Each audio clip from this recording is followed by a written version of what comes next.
cancer du sein. Bon, c'est un exemple, je peux dire aux femmes de ne pas beaucoup. Il y a les choses que la femme ne doit pas manger pour prévenir au cancer du sein. Et ces choses-là, je peux dire, comme maintenant, on a beaucoup de choses qu'on fait avec l'engrais. Oui, des choses comme les œufs, comme ça, on fait les œufs avec l'engrais.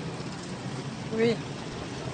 Et c'est pour ça que je peux les prévenir de ne pas manger ces choses avec l'engrais là, tellement, quoi. Oui. Et pour prévenir au cancer, pour leur donner un conseil. Le conseil, quand tu es déjà attaqué au cancer du sein, le conseil que je peux donner à nous les femmes, surtout nous qui accouchons encore, quoi. Je peux leur dire que quand tu as déjà ça, tu ne dois pas mettre ça dans ta tête. Quand tu es malade, tu dois enlever cette maladie-là.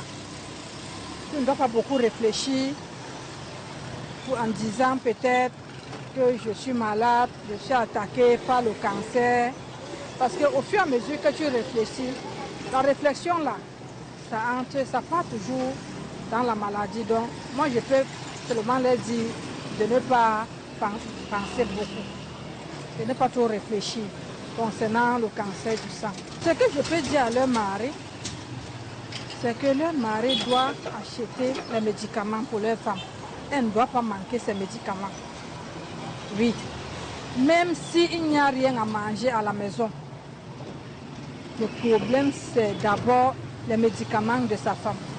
Même si c'est le tapioca qu'on mange, mais elle doit avoir ses médicaments. Oui, pour que ça la soutienne un peu. Parce que sans médicaments, tu ne peux pas être en vie.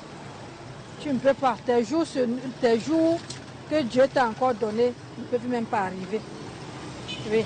Si j'ai un médecin en face de moi, bon, la question, c'est que je peux demander au médecin comment faire pour éviter ce cancer du sein là. Comment ça se passe pour avoir... Qu'est-ce qui provoque le cancer du sein?